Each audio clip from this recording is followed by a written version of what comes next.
Hey, my name is Andrew McGill-Fenderbosch. This is Sales Engineering. And first of all, as I'm talking to the salespeople out there in the world, whether you're a sales manager, you could be a CEO for that matter, I just want you to know, as I'm doing this video, it's roughly 9:30 p.m. on a Tuesday, I think. I started my day a little before 8 o'clock as far as in the office working. So I do want to say this. As many techniques as you're going to learn through sales engineering, I'm sure some of the own research that you do, whether it be online by books or CDs, there is no substitute for hard work. There's no substitute for hunger and desire. So I at least want to get that out there, that this is not going to be something that I'm going to teach you and all of a sudden you do this one thing and your sales go by 100%. There's only one thing you can do to increase your sales by that much, and that's going to be have some real desire and work your butt off. So if that's you, this video is definitely for you right now. These are little tidbits of information going to help you pick up a couple sales here, a couple sales there over the course of time. Obviously, if you've been in sales for a while, you know that amounts to cold hard cash that you're putting in your pocket. So maybe you can go out there and buy yourself something new. That's my goal here today. What we're covering is one of the most classic objections that each and every one of us get on a daily basis. It's what I call evasive customer maneuvering. So you're in the middle of your presentation, and just for future reference, I use the word presentation a lot because I don't consider what I do, and I hope you don't as a sales professional consider what you do a pitch. I hear that word all the time. Let me give you my pitch. To me, pitch is something that's unrehearsed. It's just kind of you wing it, you throw it out there and see what it sounds like. For me, a presentation is something that's been practiced, it's been rehearsed, and you only need one great presentation delivered with excellence.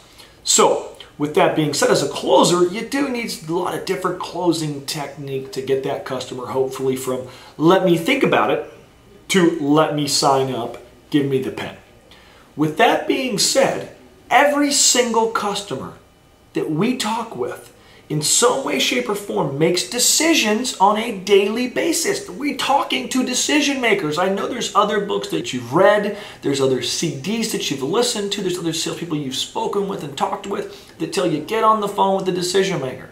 Obviously, I'm not going to disagree with that. But what I am going to remind you is the person who picked up the phone, the person who made the appointment, the people you are sitting down in front of on a daily basis, they are in fact decision makers. However, whether I'm talking to the decision maker or the other party, at the end of the day, whichever customer it is, they are a decision maker. So here's what we're going to focus on.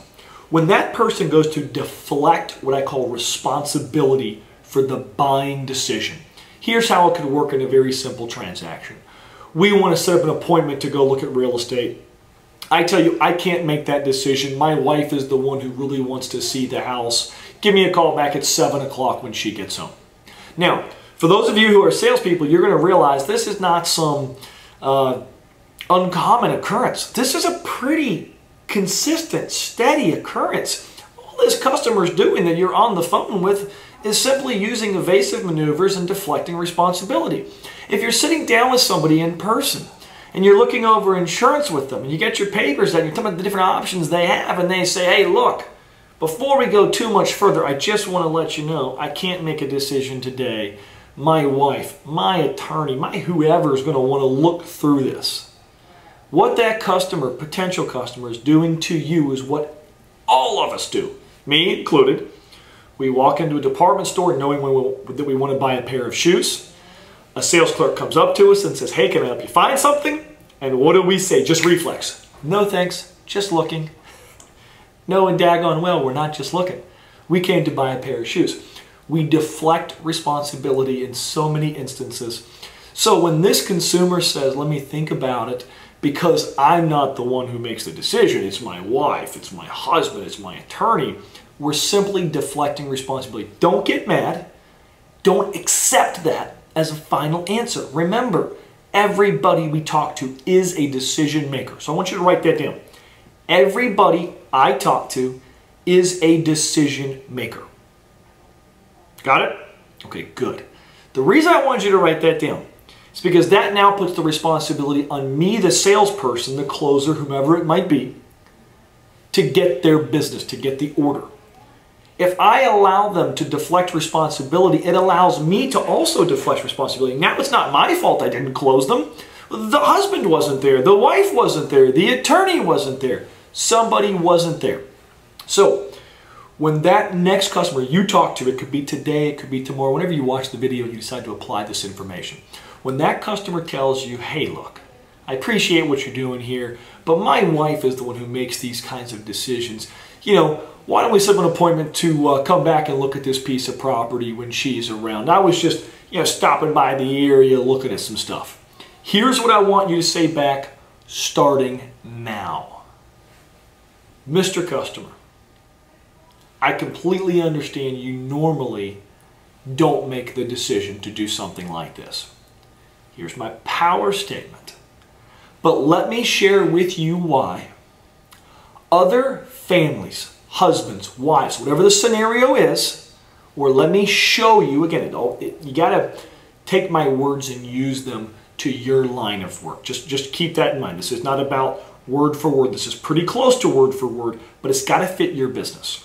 So, Mr. Customer, let me at least share with you why other customers in your similar position decided to give my product a try. That's my power statement. Why? You've all heard of the Jones effect. I'm letting the customer know that while he might not be the one, she might not be the one that normally makes the decisions, let me explain why other people in your position have decided to do business with us. Most of you now would say, okay, Andrew, what's the third party story? The only thing I'm going to tell you is, while I every now and then use a third-party story, it's not particularly in my repertoire for sales.